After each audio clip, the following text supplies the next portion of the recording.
Hi everyone, Mr. Hawkins with Hawkins Tech, and I've been using iOS 18.6.2 for a little over 1 week at this point. And in this video, I'm going to give you my overall experience running this update.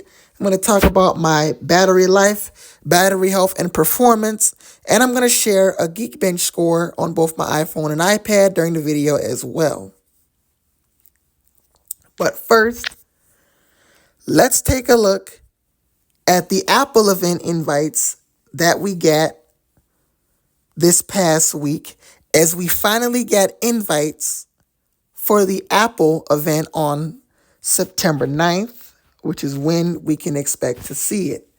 But one thing I didn't know is you could move around the Apple logo. I think that's pretty cool. On the Apple logo, you can move it around. And they don't have like a 3D effect like some events did where you can have an augmented reality where it uses your camera. They haven't done that in a little while. I remember that was on the Far Out event. I think it was on WWDC 23, but I don't entirely remember. I don't think it was on the iPhone 15 event. I think the Apple Far Out event where the iPhone 14s got announced was the last event to have that augmented reality. But it's nice that you could move around the Apple logo. That's pretty great. And the products that we can expect to see there, I think you guys already know at this point. But if you don't, we can expect, or we are expecting rather, the iPhone 17 lineup to get announced. Here's the iPhone 17. You can see it's 5 colors on the base iPhone 17, with also the iPhone 17 Air. You can see its design here, and the iPhone 17 Pro and iPhone 17 Pro Max. Now, these are dummy units in the pictures here, but we are expected to see those alongside a new Apple Watch Ultra 3, Apple Watch SE 3, and also the Apple Watch Series 11. We're also getting new AirPods Pro 3rd generation at the event. And again, we're expecting that on September 9th. The event should take place at 10 a.m. Pacific time, and I believe there is a placeholder on Apple's official YouTube channel here. If I go into their channel, there is a placeholder for the event. I will be watching the event, but I don't think I'm live streaming it. I may watch it and upload short clips to my YouTube channel and my TikTok channel. And I know I did not do a podcast yesterday discussing this, but I will have a 40-minute podcast tomorrow where I discuss iOS 26 Beta 8 and also the leaked or the invites for the iPhone 17 announcement. So that's what we can expect to see. Now, as far as my performance on iOS 18.6.2, well, the update's been out for a little over a week, and it performs pretty good. We go into podcast, everything loads up nice and fast. And it should perform good because this is the last update for iPhone XR, XS, and XS Max. The last update for them because they're not getting iOS 26. I mean, it will still get updates on 18.7, 18.7.1. But it really is the last update for people that are upgrading to iOS 26. So it's not the last update for the iPhone XR and XS Max and XS devices, but it is the last update for iOS 26 supported devices. Although, of course, you can stay on iOS 18 as Apple gives you the option to stay on a previous version of software when a new major iOS update comes out. I think they started that with iOS 15 and iOS 14.8 back in 2021. So you have the option to stay on the older version of software. Now, if I do some scrolling in the app library, everything loads up as it should. As far as my battery health and battery life, well, my battery health is at 80%, as I've had this iPhone for 3 years. Now, I've been using this iPhone for 1 hour, 56 minutes screen on time, 11 minutes of screen off time. Yesterday, I had 8 hours, 16 minutes screen on time, 41 minutes of screen off time. And that is on my product red iPhone 12. Now, as far as the iPad's battery health, let's go ahead and check that as well. As far as my battery health, or battery life on the iPad rather, well, if we take a look here, I've had 1 hour, 42 minutes screen on time, 1 minute screen off time. Yesterday, 2 hours, 20 minutes screen on time, 11 minutes of screen off time. And I'm going to check storage really quickly, as I may start doing that in these videos. And looking at my storage, I'm using 40.96 GB of 64 gigabytes. And have 22 gigabytes remaining. Now I'm going to quickly check storage on the iPhone, and I'm going to run a Geekbench score. Looking at storage on the iPhone, you can see we're using 47.04 gigabytes. And I have available 16.83 gigabytes on my iPhone 12. That's a look at storage. And now I'm going to go ahead and run a Geekbench score.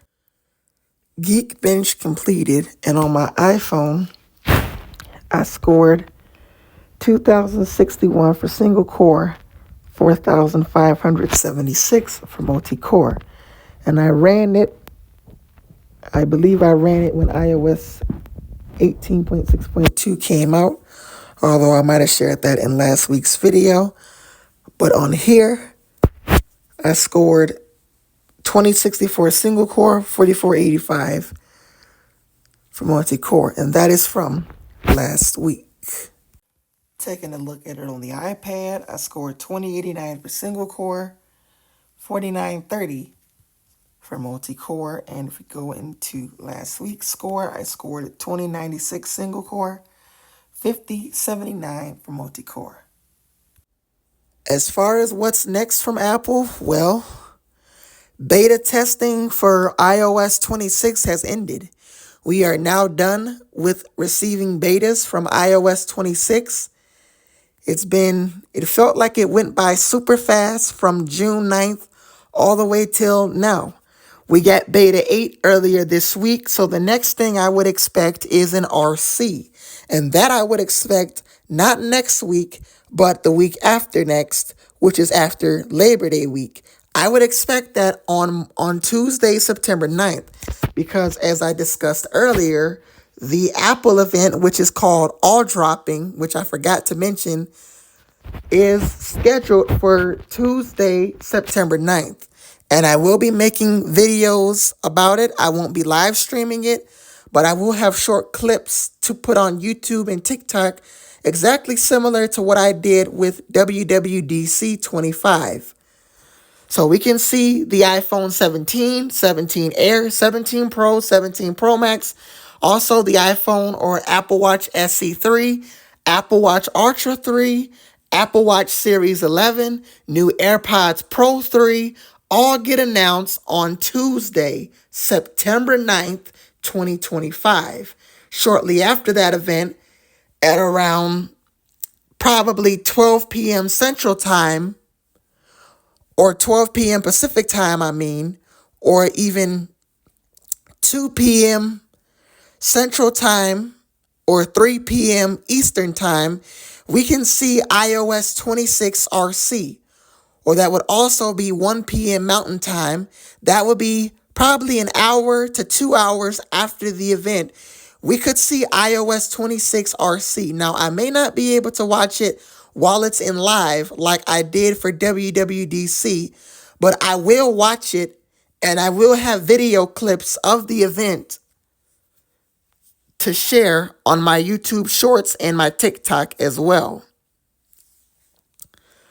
So then we get iOS 26 RC on September 12th, which is that Friday. The iPhone 17s go on pre-order. I won't be buying them, although I wish I could, so I could review it on the channel. But I won't be able to get my hands on an iPhone 17 as it's quite expensive. But they will go on pre-order on September 12th with a final release on September 19th. Also, September 15th, we should have a release date for when we can expect iOS 26. But if I had to make a prediction, it would be for September 15th.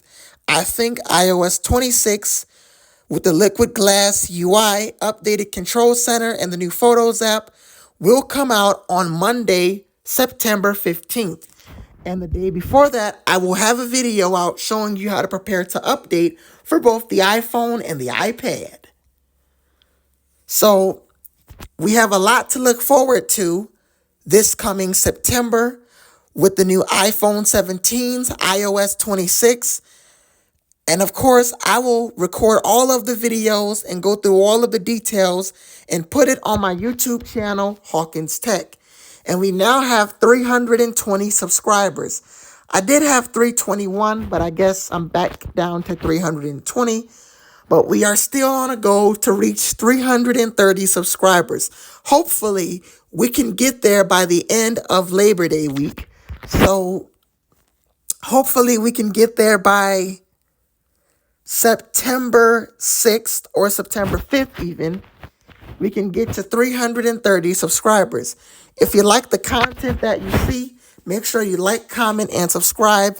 And my iOS 26 video, when I make my What's New video, you guys already know. But if you don't, it will be 20 to 30 minutes long, followed by a live stream, which will be an hour long, as I won't record a 1 hour long video. The What's New video might even be under 20 minutes, covering the new Photos app, Liquid Glass, the camera, control center, how you can make the clock really large on the lock screen, which I personally really love a lot, and I can't wait to try that out in iOS 26. Comment down below if you've been using the iOS 26 betas or if you're excited or installing the update. I myself have not used the betas, as I stated that I would install the beta if I were getting the iPhone 14 and use this phone as my beta testing device, the iPhone 12. Although that hasn't happened yet, but I will have a video out for when it releases, and at some point I may install future iOS betas. I'm Mr. Hawkins with Hawkins Tech. And if you enjoyed this video, make sure you like, comment, and subscribe.